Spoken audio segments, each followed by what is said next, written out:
Good evening, everyone, and thank you so much for joining us for tonight's virtual tour, An Interior Designer's Perspective, Life, Customs, and Style in Mid-19th Century New York. My name is Emily Hilbright, and I'm the Director of Operations at the Merchants House Museum, New York City's only family home to be preserved intact, both inside and out, from the 19th century. Home to the Treadwell family and their Irish servants for nearly 100 years, the Merchants House is complete with the family's original furnishings and personal possessions. During this evening's tour, please feel free to use the Q&A feature at the bottom of your screen to ask any questions. We will have a short Q&A with Dennis at the end of tonight's program. Our tour guide tonight is interior designer and Merchants House volunteer docent Dennis McAvina. Dennis has been leading tours at the Merchants House since 2012 and has had his own interior design company for over 25 years. You can learn more at dennismcavina.com. But without further ado, let's begin the tour. 29 East 4th Street, the crown jewel of historic houses in New York City. The only 19th century house totally intact, containing all original family furniture, and lived in for almost 100 years by the Treadwell family.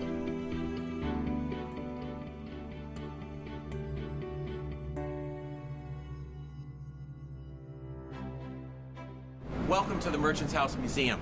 I'm Dennis McAvina. I'm a volunteer of 9 years. I have this opportunity to take you through a time capsule today. The house itself was built in 1832, when this neighborhood was the most fashionable in New York City, the Bond Street area. Successful people, wealthy people living downtown wanted to get away from the dirt, the noise, the dust, the pollution that they were experiencing. Downtown at this time was a filthy place to live. There were wild animals running in the street, pigs, dead horses. There were horse droppings that would get over a foot high, and men were cleaning and shoveling the streets all the time. The downtown area was a very, very busy seaport, and Mr. Treadwell was part of that enterprise, the merchant class. He was a hardware importer. He brought in merchandise from England, anything made out of metal or iron, pots, pans, shovels, saws, and other items made out of that material. He lived downtown on Day Street. Day Street is very close to where the Twin Towers stood.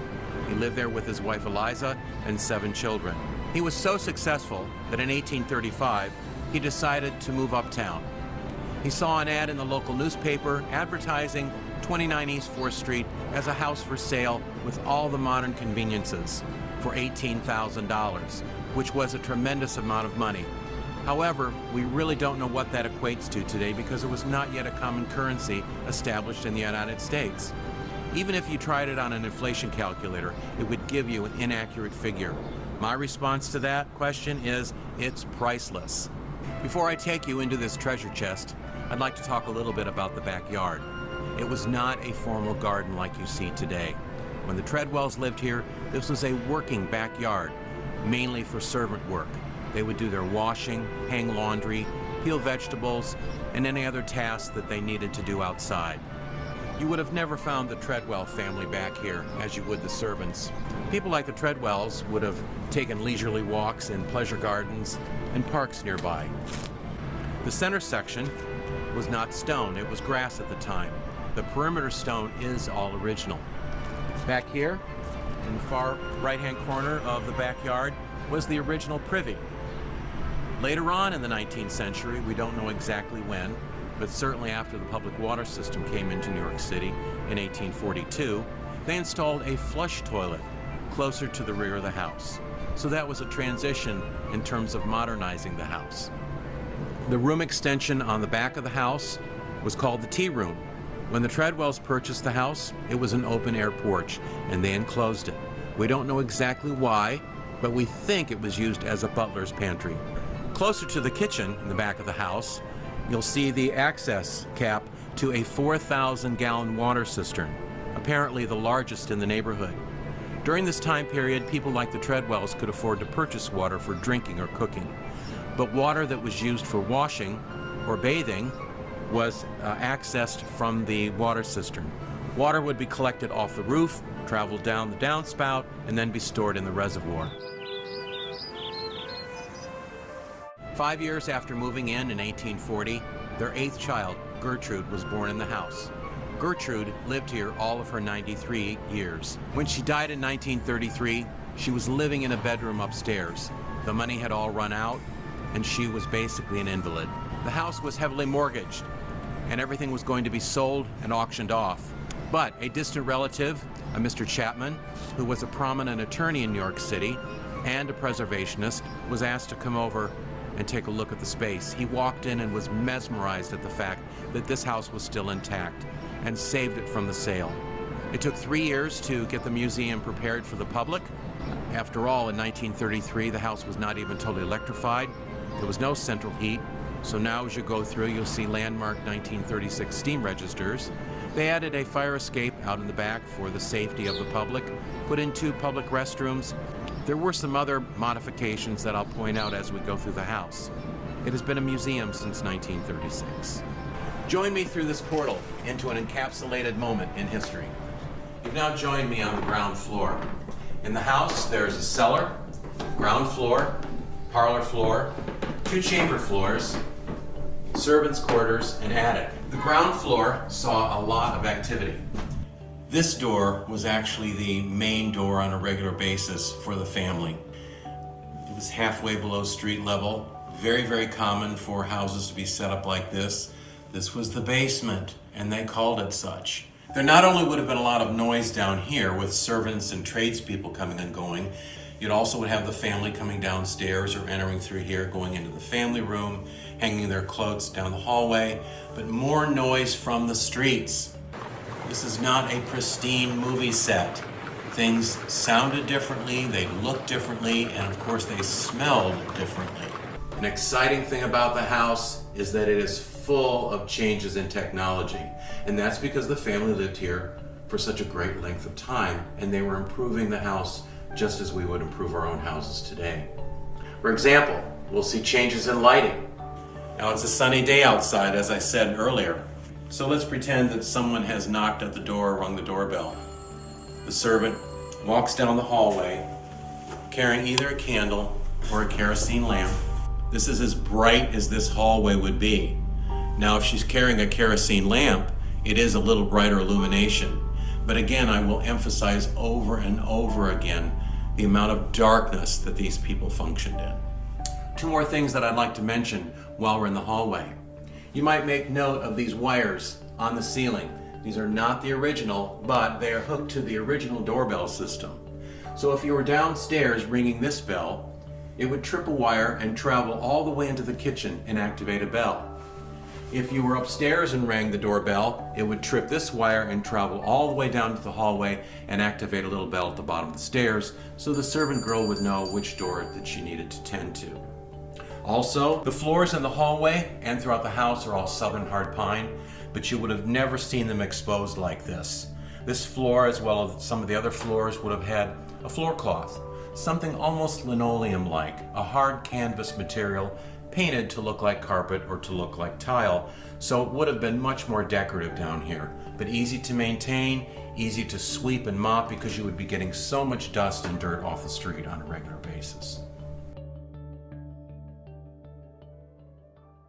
It was very common in houses like these to have a room in the basement where they would gather, relax, have meals, and greet an intimate friend. Welcome to the Treadwell family room. This room was used very similarly to how we would use a family room. If you were a friend and came down to visit in the evening, you would ring the doorbell, the servant would greet you and bring you into the family room. You might find Mr. Treadwell sitting at the table reading the newspaper or reading to one of the younger children. Mrs. Treadwell sitting here doing needlework or sewing. This was casual living. This is where you lived on a regular basis. If you've had an opportunity to visit a period room installation in a museum, as beautiful as they are, sometimes I feel like they're just a 2-dimensional painting because everything is usually from the same exact time period. The fabrics are all the same. Here, you're surrounded by everyday living. As you look around the room, the furniture collection in the house is amazing. We have furniture that the Treadwells owned when they lived downtown on Day Street. We have furniture that they purchased when they moved uptown, and we have furniture that they purchased in the 1850s when they redecorated the magnificent parlors upstairs. For example, gorgeous early 19th century sofa would have been in the parlor upstairs when they moved here. But by the 1850s, out of style. What happens to us? We relegate that piece of furniture to the family room usually. And they were doing the same thing. This museum is alive. Adding to the collection of furnishings in this room is this interesting piece called a whatnot. This was a space where people could place collectibles from a trip, a special little book, memorabilia. Furniture throughout the house is quite portable. For example, in the winter, if you wanted to be closer to the fire, you might wheel that sofa over in this position. If the table needed to be closer to the fire, you could wheel it over there. And this lovely drop leaf table would open up to accommodate family members for a meal, breakfast, lunch, or dinner if they weren't dining formally upstairs. Everything in the room was quite portable. The room contains some interesting elements of architecture. This beautiful black gold Belgian marble. Surprising to see something of such importance in this room. But one, it denotes the fact that a family of means lives here. And number two, if a passerby would happen, they might look through the window and see this beautiful piece. The window shutters, original to the house. The latches, all original. You'll note you're standing on carpet. People are amazed when they walk into this comfortable room to see what we consider today wall-to-wall carpeting. During that time period, it was woven on a 27-inch loom. Today, modern carpets are woven on a 12-foot loom. This is not the carpet that was here, but it's definitely a vintage pattern and gives you the opportunity to see what the room looked like completed and adds to the coziness of the space. This was the warmest room in the house, and this is where the Treadwells would have spent their evenings. It's warm, but we have low ceilings, it's halfway below street level, but I must tell you, even with the heat generated from the coal-fired fireplace and the service door closed to the hallway, because that hallway would always be cold with drafts. It might only be 45 to 50 degrees in this room. This door originally would have been the access to a butler's closet, which is where they would have stored their silver, flatware, china, glassware. And this door would have been the entrance to another storage closet. Make note of this side of the door facing into the hallway. Totally devoid of any architectural embellishment. When the family's in residence, these service doors would be closed. You want to keep out all the drafts, you want privacy, you certainly don't want to see tradespeople or servants going up and down the hallway. But notice, all of the doors facing inward into the room are all finished with panels. Even the hardware, original. If you touched this knob, you would be one of the thousands of people over the history of the house that have touched it.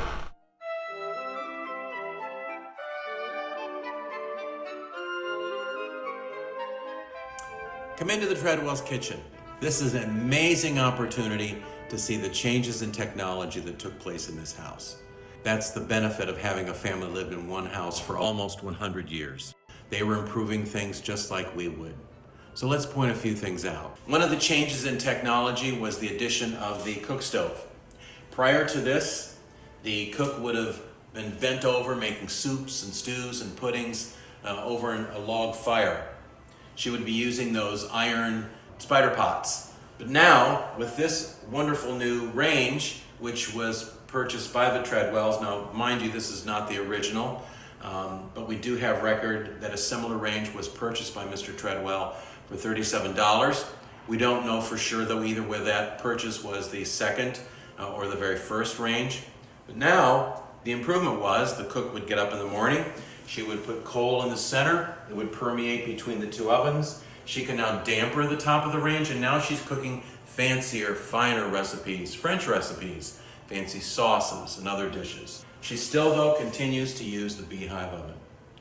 She would get up in the morning about 4:30, come downstairs, fire those bricks up by building a fire inside with wood. When they reached their highest temperature, she would bake bread. You baked bread frequently. You served bread at every meal. But as the bricks cooled, she would bake things that didn't require the same temperature. But you did not leave food out at night.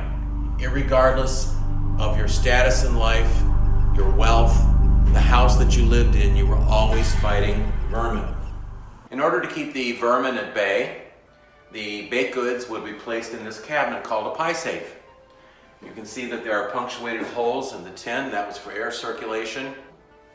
But more interestingly, they would take 4 crocks, fill the crocks with poison. And by the way, there were recipes for poisonous concoctions in the cookbooks. Place each of these 4 legs in a crock in hopes that in the evening, if the vermin would try to crawl up and chew, they would drown or die from the poison. They also would take plates with poison, place them around the perimeter of the kitchen to draw the cockroaches. No matter where your eye rests in this room, everything served a purpose. Even this cabinet, which we call a warming cabinet. It basically is a hot box. It's very deep, receives heat generated from the beehive oven.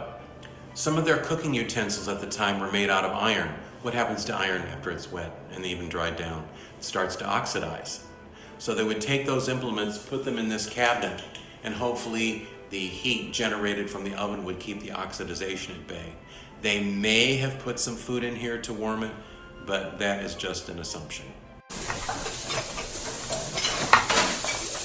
On a daily basis, imagine the noise, the racket, the cacophony in this room.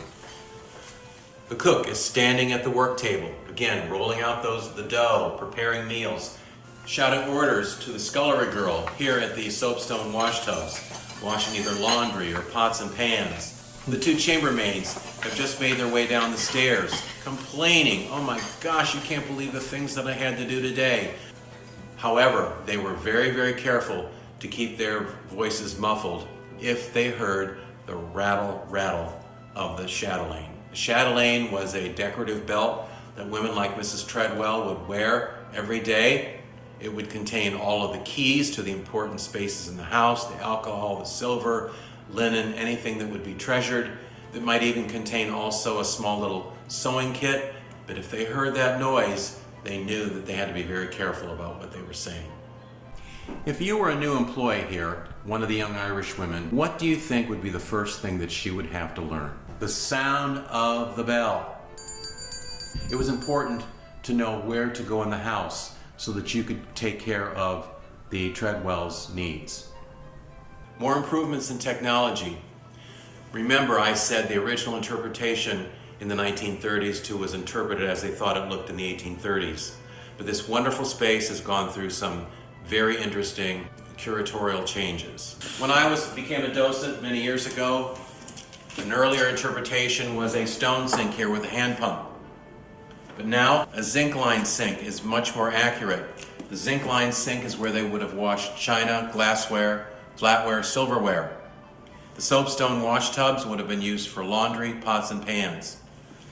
No hand pump. What are we seeing here? Hot and cold water taps. We now know through research that there would have been water taps here.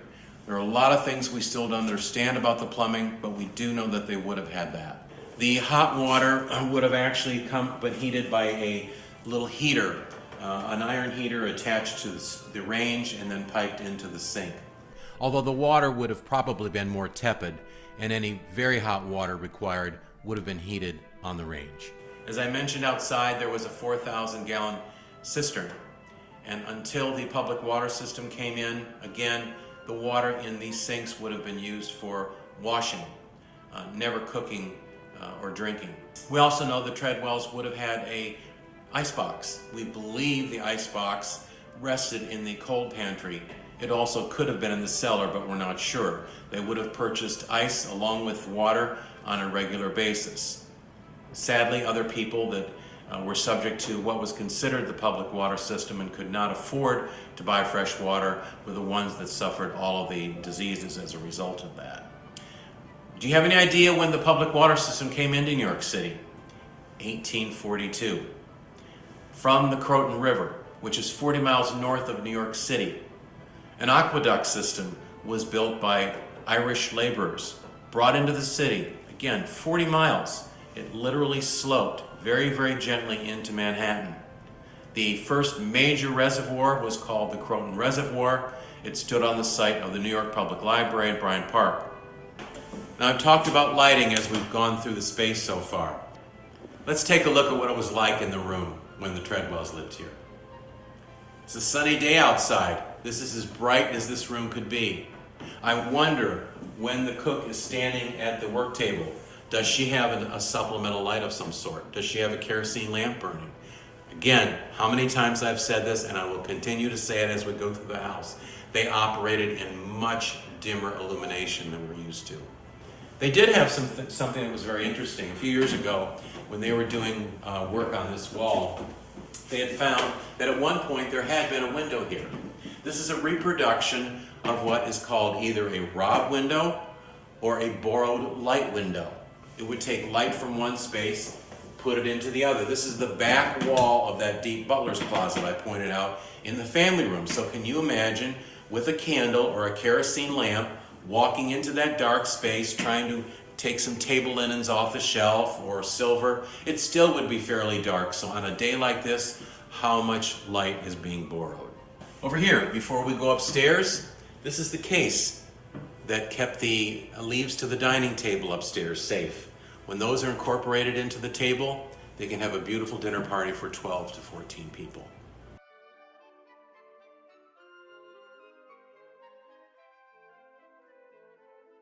I'd like to talk briefly about the progression of spaces within the house. And the most important to start that process was the stoop. On certain hours, on certain days, women of this social status had calling hours or days they would be at home to receive a female visitor. And these visits were brief, just 10 or 15 minutes. So the visitor would walk down the street because they would keep these visitations within the confines of a particular neighborhood. She pauses at the bottom of the stoop. She looks up at the front door. The stoop has created the emotional anticipation of approaching the house. She starts to walk up the stoop. Her gloved hand grabs the ornate railing as she proceeds to ring the doorbell.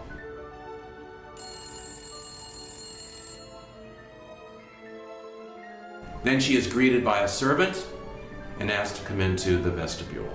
She carries a calling card with her name and she presents it to the servant. While she's waiting to be announced, she's in what I call a jewel box. She's paused, and while she's here, she admires the interior decoration of this small little space. The walls are all hand-painted with a turkey feather to resemble sienna marble. She looks up at this gorgeous hand-plastered ceiling, which is just the crown on this little jewel box. She admires the ornate window over the door.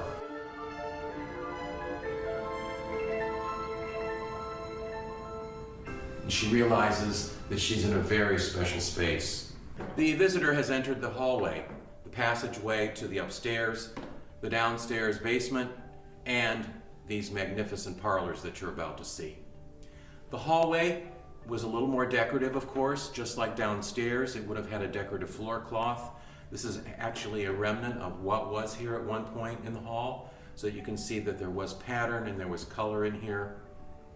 At one point, this wall was being worked on and restored, and they found that right about up here, there was a hole, and it went to a stovepipe. We now know that at one point, there would have been a warming stove in the hallway, because again, remember, in the winter, it's very cold, it's very drafty. This is not the stove that was in the house, but it is one that is a very similar one that could have been here. At one point in the 1870s, one of the daughters suffered a carriage accident driving a team of horses, and she was no longer able to make it up the stairs. So the family installed a residential elevator which stood just about in the same position where the stove stood. It was a glass and mahogany cabinet, a one-person manual lift. Sadly, that was removed in the 1930s. Hallways or passageways like this were devoid of much furniture. You would have had a hall tree to collect hats and umbrellas, and there may have been some stools or benches here where a visitor would sit down briefly to make an adjustment before they either go outside or come into the parlor. You also might have had buckets of sand in the hallway, which would have been for quick fire protection. You would have found the hallway rather stagnant in terms of air filtration. These doors to the parlors would always be closed for privacy, and of course you did not want to see servants going up and down the hallway. You would have only had windows, again, at either end of the house. The hallway also would have been dark, again, by our standards today. It's a sunny day outside. The only illumination we're getting are from the small lamps behind me and the flood of light coming from the tea room. Finally, you're taken into these grand rooms.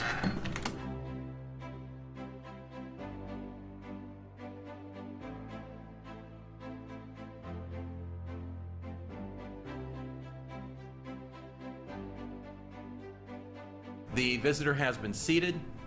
Mrs. Treadwell is sitting on the sofa. They have their brief visit.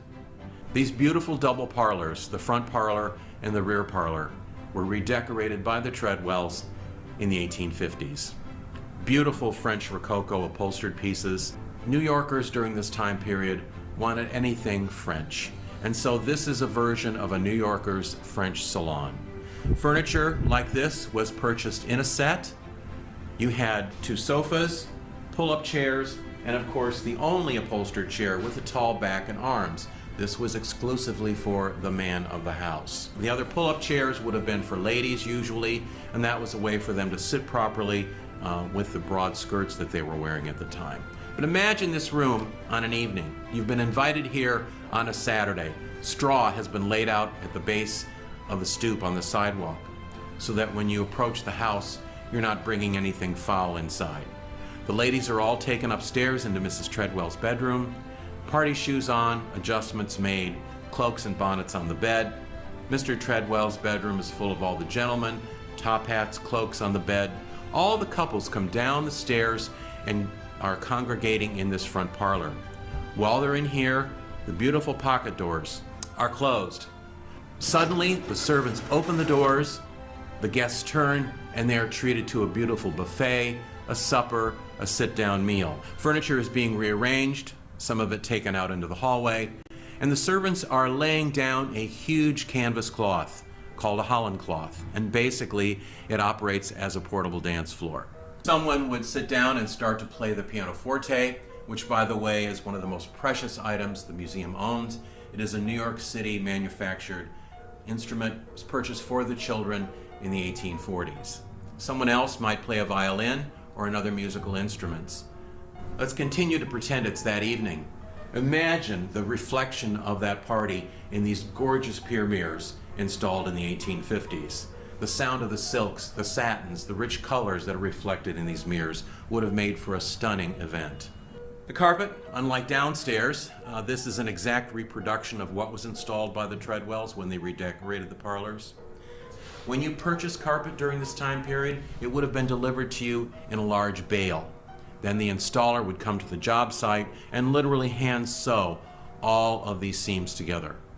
This carpeting was woven on a 27-inch loom, as I talked about downstairs, and you can see those seams every 27 inches. This affords you the opportunity to see the color palette in the room, the strength of the furniture design, which works beautifully with all of the Greek Revival architecture. This plasterwork is some of the finest still intact in the United States and one of the most amazing representations of this style.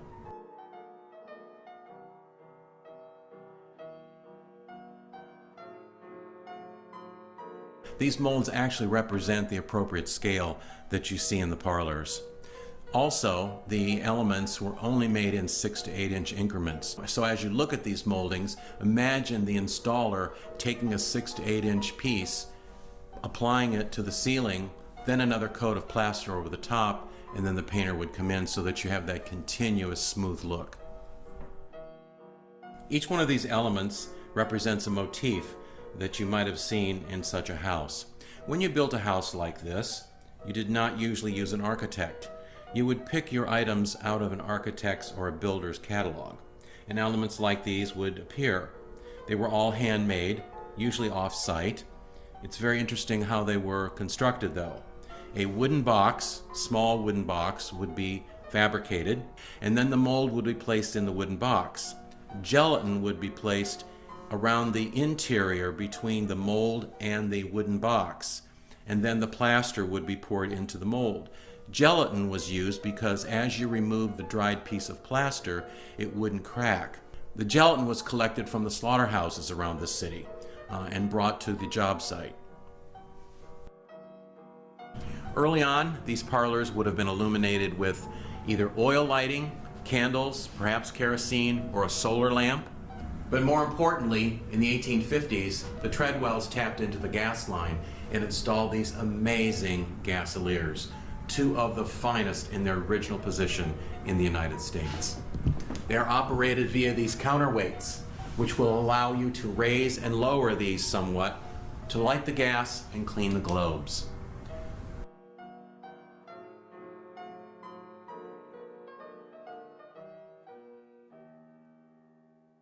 With gas only and supplemental lighting, this is the brightest that these gasoliers were. People during this time period thought it was very bright, but this is equivalent of maybe a 70 to 90 watt bulb. The rooms are pure Greek Revival. Greek Revival was very symmetrical, very tailored.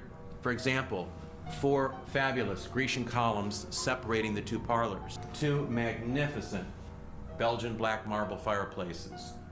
Same material as downstairs, but somewhat more elaborate. 4 beautiful mahogany doors, all in a row. However, interestingly, if I opened this door, I would walk into a wall. This was put here to maintain the symmetrical layout of the 4 doors and the room. We're entering the rear parlor, which was multi-purpose. Unlike the front parlor, which was used exclusively for special events, visitors, weddings, funerals, the rear parlor served as a dining space. It also served as a space that might be used like our present-day living room. If you were a visitor on an evening and the family was not downstairs in the family room, you would find the Treadwells here. Perhaps Mr. Treadwell would be at the table reading the newspaper. Mrs. Treadwell might be sitting on the sofa or a chair, doing needlework or reading a book. You might have small children in here, newspapers, magazines. It would be very, very casual. However, of course, when they're having a special dinner party or event, all of those things would be taken out of the room and it would have been set up appropriately. Back to lighting. You can see the use of mirrors above the console, below the console, and even the use of silver and the shimmer from the glassware was not just for theatrics in the evening when they're having a dinner party, but it also was to help with the illumination. As I pointed out, in the front parlor, the gasolier could be lowered somewhat, but let's pretend you're at the dining table and you're reading or you're trying to do some sewing in the evening. The room would be dark. Even with the illumination of the gasolier and perhaps a supplementary light on the table, it still might not be bright enough for you. So a house like this with gas would have the luxury of a brass extension rod. This section right here would actually attach to one of the gas jets. The gas would travel down the pipe, and right about here you'd have an additional flame that you could adjust, raise and lower it. We are so lucky here at the museum to own the original Treadwell collection of furnishings. But I will tell you that none of it was imported. Most of it was New York made. We don't know whether it was special ordered or whether perhaps Mr. and Mrs. Treadwell walked down to the finest furniture store and purchased furniture. I will tell you, during this time period, the term interior designer did not exist. The word upholsterer did, and the upholsterers were the original interior designers. Not only did they redo furniture, they also offered fabrics for sale, they made draperies, they made bedding. Just about any implement that would have been used or contributed to the interior decoration of the house would have been supplied by an upholsterer. We don't know, of course, whether or not Mr. and Mrs. Treadwell used such an upholsterer. For most of the time, the doors separating the 2 parlors would be closed, completely separating these spaces. That's a reason why you can see the difference in the window treatments. See the difference between this treatment and the treatment in the front parlor? A little simpler. The cornices are simple. The draperies are not quite as ornate. In the front parlor, you'll see the gorgeous gilded hardware, which is original to the Treadwells, and a fancier, if you will, design treatment. The trim on the front parlor draperies is much more ornate than the trim treatment here. I also want to point out the lovely lace curtains. Certainly we all know that during this time period, the use of lace on windows was very popular. However, Not only was it pretty, but the dense weave contributed to keeping out dust and dirt which would come off the street. We know that the lace curtains in such a house would have to be washed on a regular basis. They not only would capture dust and dirt off the street, but also any coal dust from the fire. I do want to point out these lovely dining chairs. We are so happy to have the original set of 12, Duncan Fife, we believe, purchased by the Treadwells when they lived downtown and brought them into this beautiful home. Also, like in the family room, you've seen different periods of furniture. Here, this early 19th century piece versus this later piece. This almost seems out of proportion and scale in the boldness and proportion of these rooms architecturally. This is bolder, it's bigger, it seems to work better with the scale of the mantels as well. At the end of the day, unless the family was out for the evening, they would make their way quietly up the narrow staircase.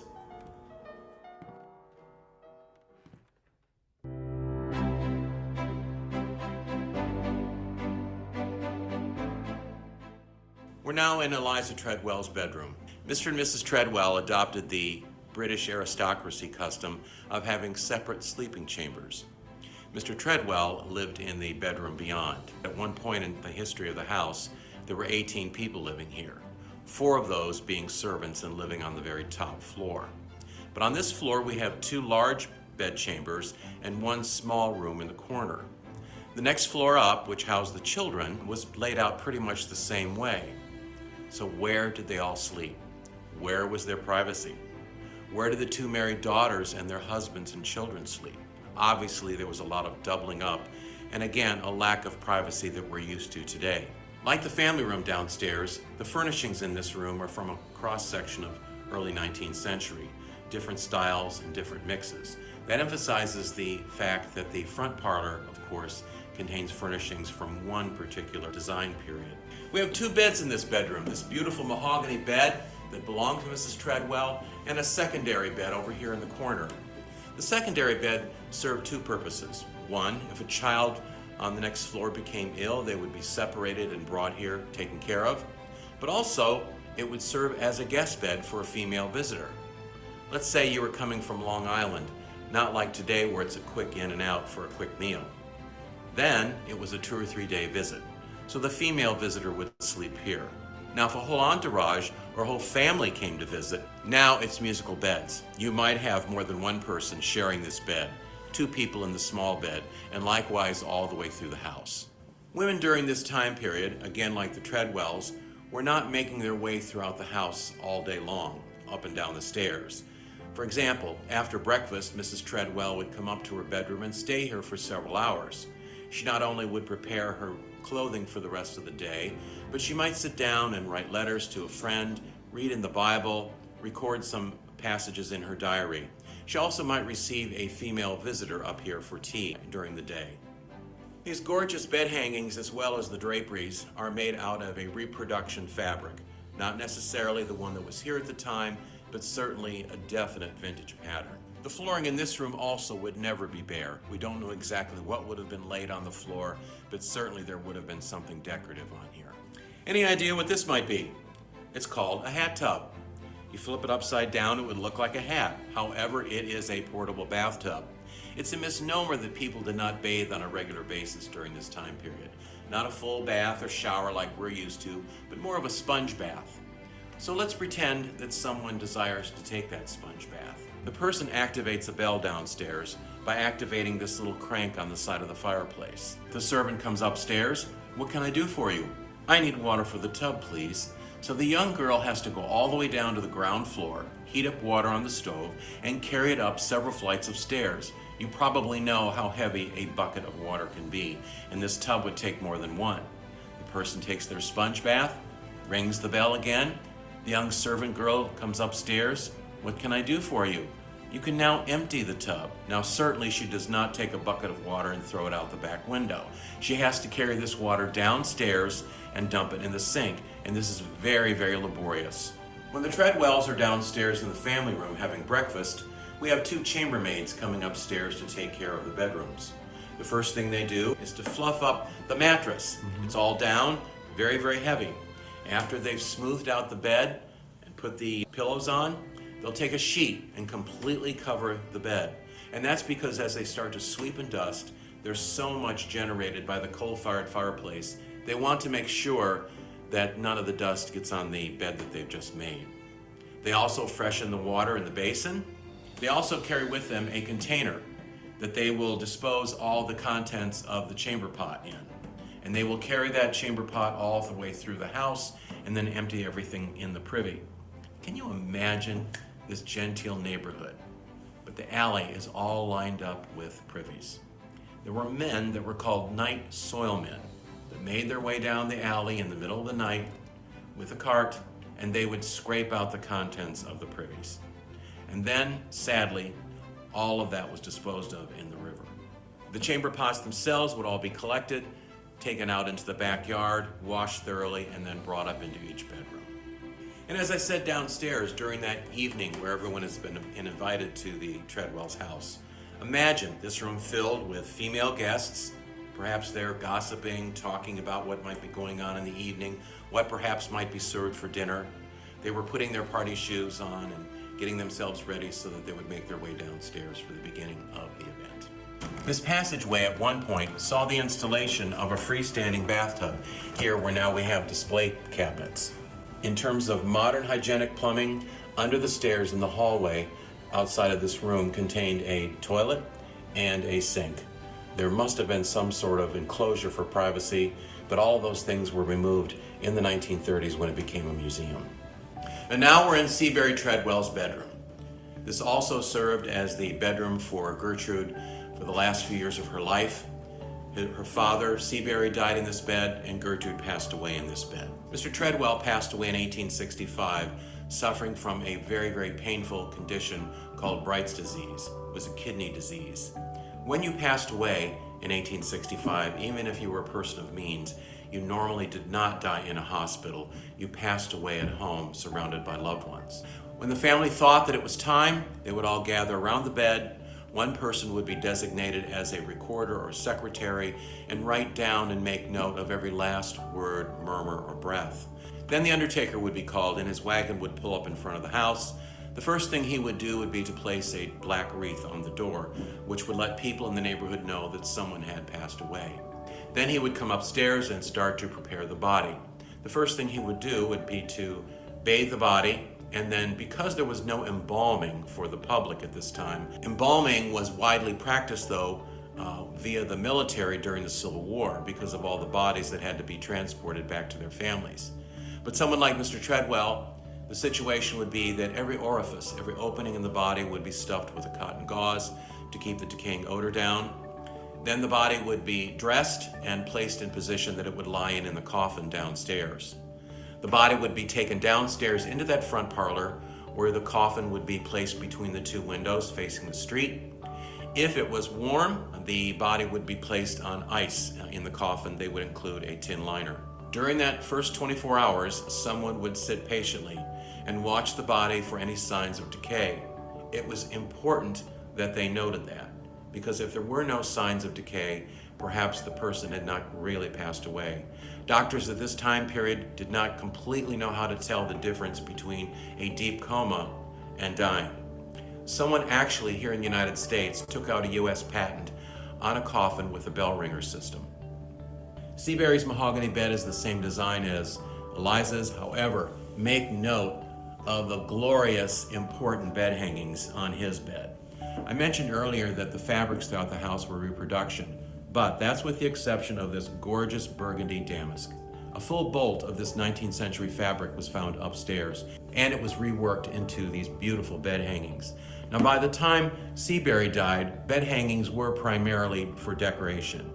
Earlier, as you probably know, the bed hangings served a practical purpose, and that was to close in the evening to keep out the drafts.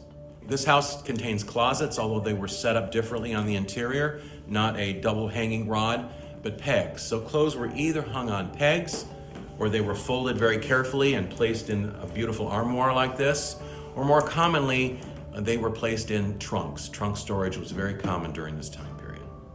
Imagine Gertrude spending the last few years of her life in this bedroom, perhaps in her wheelchair, being pushed up to the window. thinking about how genteel and beautiful the neighborhood was when she was a young girl, and now seeing the tremendous changes from that beautiful neighborhood into nothing but more than commercial enterprise.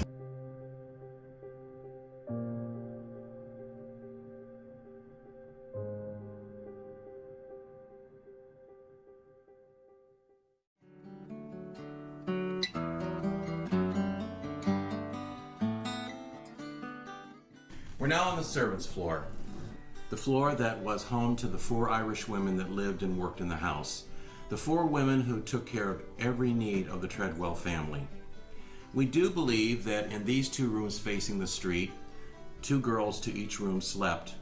There are also 2 rooms facing the back of the house, which could have been bedrooms or some more likely storage. There's also a door that leads to the attic. That call bell was the bell that these girls probably hoped with all their might did not ring in the middle of the evening, because that meant that their sleep was disturbed and they had to go downstairs and take care of someone's needs. An architectural element that's very impressive on this floor is this wonderful, almost contemporary skylight that brings in a flood of light into what would have been a very, very dim area. On this floor, not only for sleeping, the servants would have done extra work in the evening, sewing, mending, ironing, and on a day when there was inclement weather, they would have had to drag all of the wet laundry all the way up these several flights of stairs, string a line, and hang it. Although better than the home that the Irish girls left, who many times lived in a house with a dirt floor and dirt walls, this was a better deal. If you look around, all of this furniture is basically cast off. As you know, during this time period, Ireland was suffering tremendous poverty and famine. The Irish knew that there were thousands of jobs available in New York City, particularly in homes like this. The family would take up a collection of $20. That was the cost of transportation from Ireland to New York City. And these young girls would be put on the boat by themselves, not like other groups of immigrants that would travel en masse with other members of family. Imagine that 15-year-old girl on the boat, making her way across the ocean.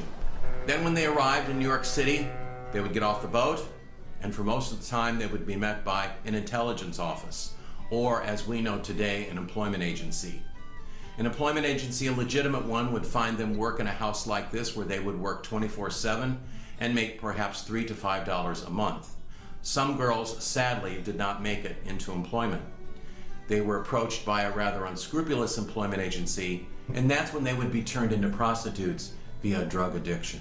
The Irish were of very, very low status in New York City. They thought the Irish were alcoholics. They thought the Irish did not speak proper English. They thought the Irish were less than hygienic. And of course, they knew that the Irish were Catholic. Because the Treadwells were Protestant, they were very, very concerned about allowing their daughter, Gertrude perhaps, be taken care of in the afternoon for any great length of time by Bridget, the servant. What if the servant takes her to the Catholic Church, prays the rosary, tries to get her name changed to a Catholic name? They were very, very rigid about the amount of time they allowed their servants to be with their children. Because the Irish are less than hygienic, we're going to give them an iron bed, not a carved bed, which is prone to infestation. This bed can be washed down on a regular basis. They're certainly not going to get the expensive paint that we have downstairs in our beautiful rooms. This actually represents a pigmented whitewash that can be washed down on a regular basis. The servant girls were responsible for their own clothes, so if you did ring that doorbell downstairs, you would be greeted by someone dressed like this. As the cost of mass-produced clothing came down in the 19th century, the girls were purchasing more clothing and started to look a little more like their employer. So the employer decided it's time to separate the classes completely, and that's when the adoption of a black uniform, a white apron, and white cap took hold in New York City. Even though at one point in the 19th century, this little stove was included in the room, prior to that, in the winter, you might find 2 girls sharing a twin bed, keeping each other warm. The water in that basin would be frozen solid. It would be extremely cold. We know that the girls did not stay employed in any one location for a long period of time. The names on the census changed frequently. So that means either the girls found employment elsewhere, because if the lady next door was offering a bit more and the employer would not pay it, she went. She also could choose to go into professional house management, where she would make more money in her lifetime taking care of an owner's homes rather than staying employed working solely in a house like this. It also might mean that the young servant girl became married, perhaps she passed away, perhaps she went back to Ireland, or perhaps she moved out of town in another location. I've mentioned time and time again about all the different things that these girls had to do during the day, and of course one of the more laborious jobs was laundry. Can you imagine hand washing the laundry for 18 people in a house like this? Dragging all of that wet laundry upstairs if it was raining outside. In the early 1830s, a crank wringer still had not become commonplace. So perhaps you would take the end of a sheet, I would take the other end, and we would have to hand wring that piece completely dry before it's hung up. On laundry day, down in the kitchen, you would find copper pots on the range heating up with detergent. The clothes would be separated. Women's dresses like the Treadwells would not be washed on a regular basis. They would be spot cleaned, and also women like the Treadwells would wear an oversleeve and an apron perhaps when they're going through the house. That's why there are more women's costumes available to collections rather than men's, because they were washed on a regular basis. So the articles are separated, placed in varying pots on the range. They would have a big wooden paddle to make sure the detergent or the soap would get within the fibers. Then the item would go into a rinse bath, and then finally into a bluing bath to brighten the color. But the next day was ironing day. A house like this would own 14 to 15 of those old-fashioned 3 to 9 pound irons. And they would have 4 or 5 of them heating up on the range. The early irons had an iron handle, so can you imagine a young girl, perhaps not thinking, put her hand on that iron and burns it. Then later, the irons started to have either a cover or a wooden handle on them. So 4 or 5 are heating up on the range. The girls now start to iron. 2 big boards covered in cotton batting. 1 board here, 1 board there. One girl at one end starting to iron, the other girl at the other end starting to iron, only to start all over in just a few short days. It was constant. We're very lucky that we know that the Treadwells lived here. We're lucky that we know their history. We're lucky that we have their furniture. But keep in mind, during this time period, any successful family in New York City would have lived in and functioned in a house just like this.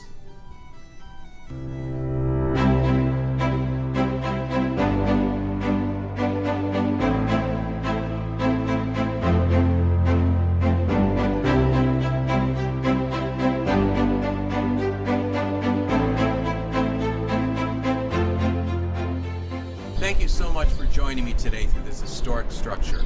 Imagine the Treadwells visiting briefly today and realizing that over time, since the house became a museum in 1936, thousands of people have made their way through it. Hope you will join us. Thank you. The Merchants House Museum appreciates it.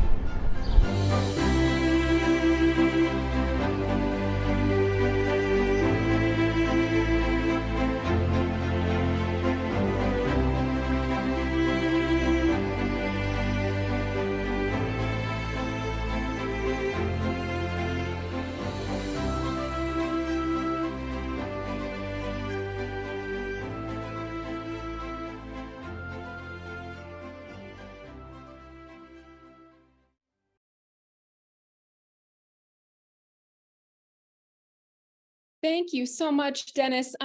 Dennis and I were talking briefly before the tour about how one of the wonderful things about the Merchants House is that each of our tour guides gives his or her own tour. And so it's so wonderful to, Dennis, to see your tour and to just be reminded of all the different ways there are to interpret the house. We can go ahead and open up the Q&A. So if anyone has any questions, you can feel free to pop them in the Q&A. But while we wait for some questions to come in, Dennis, I wondered if you could talk a little bit about how you decided what you were going to say in this tour.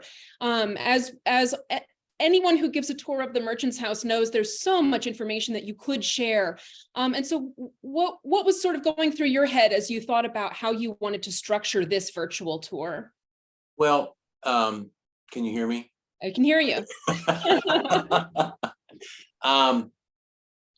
As an interior designer, obviously I love going to historic houses and museums. But I often thought that the person who wasn't trying to develop a career, what was the takeaway for them? And I've been to so many historic houses where, a lot of dates and things are thrown out. And that's fine if you're a scholar of that. But if you're a tourist, wanting to see something like that, you just forget it right away. So as a designer, I guess I used my own flow and own interest to weave a story through the house, how people lived. And I always tell people when I start the tour, now, I think perhaps the Treadwells have gone shopping, and they're allowing us to go through. And immediately that kind of lets people think, oh, this is going to be the real thing, And just like when I'm in the ground floor family room, and I always compliment the Met, which is a fabulous museum, and their period rooms, but they're so perfect that I don't think anybody can really relate to it. And that's the really cool thing I think about the Merchant's House. I think people can relate to it in some way. And one more thing, Yeah. I always say that when you go to an historic house, keep in mind that the curator has basically captured just one moment in time, which means that things weren't necessarily placed every day like you're seeing it now. So I don't know. I've been on other docents tours. They're all fabulous. Everyone has their own little bent, what they're interested in. But I guess that's rambling on long enough. It's as you say, everyone talks about sort of different things. One of the things that I love about your tour and this virtual tour in general is your focus on light in the house, I think has been really transformative for a lot of our volunteers to really think about the ways, the light level in the house and the ways that changed depending on the room and just what a huge impact that has to your sort of lived experience of the space. Right. I mean, it really affected the way they lived. I mean, dramatically. Yeah. Let's see. Somebody asks how you have all of this historical information from the house. Well, number one, I was just telling Emily that it's 10 years of doing this because you're constantly learning something new. There are two fabulous books written by author Mary Briggs, and it's not Mary Briggs. What's her last name? Sorry, Mary Knapp. I know a Mary Briggs, and she has done two books. One, lifestyle, the history of lifestyle, what it was like to live in a house like that, and then her second book is about the history of the museum from the time it became a museum forward. And they're both fabulous, and they offer a huge amount of insight into what life was like. And also too, I think a lot of the docents like myself, we're always trying to do other research. We have a wonderful historian, Ann Haddad, and she is constantly researching and doing investigation and sharing all that information to us. And in one way or another, it's relevant to the house, whether it directly happened there or somewhere else. Wonderful. Somebody asks about the Treadwell children. Where did they go to school? The daughters went to a girls' school, Miss O'Kill's, in the city, where they would learn all the necessary things to become a woman of means and marry a successful man. The boys, it's my understanding, went to a private school in Long Island. Is that right? We know for sure that Samuel did. The younger of the sons spent several years at a boarding school. And I don't think we have a record of Horace right. for, once he was old enough to go to real school. Yeah. Let's see. Somebody wants to know about the hallways, and were there decorations on the walls, paintings or that sort of thing in the hallway? In several of the rooms in the house, there are little knobs on the walls, and those typically were used to hang art. I don't see any of that in the hallway, and hallways were just a passageway, literally. to get from one place to another. You weren't spending a lot of time there. So no, I doubt it. I doubt it. In the rooms, as you say, where there are sort of picture hooks with nothing hanging from them, I always tell visitors, when in doubt, imagine a mirror hanging there. True, true, absolutely true. I mean, mirrors weren't just for decoration. They served a real practical purpose, and that was to help with the illumination. Somebody wants to know, why was Gertrude penniless, and how did she continue to live in the house for so long? Well, it's my understanding that this is really interesting because Mr. Treadwell left all of the children money when he passed away in 1865, and it was considerable if you think about it for the time period. But we also know that in the 1870s, there was an economic downturn in the United States, and probably others throughout the rest of the decade, just like there are now. But the real interesting thing is that only 2 of the 6 daughters married. And the women then, just like I mentioned, going to Miss O'Kill School, were raised and educated to hopefully marry a man on the way up, someone who would be successful. Therefore, those 4 daughters were not bringing any new money into the family. There is an old-fashioned phrase which says, if you keep taking out without putting back, you finally reach bottom. And I think that was a contributing factor. We do know in terms of Gertrude that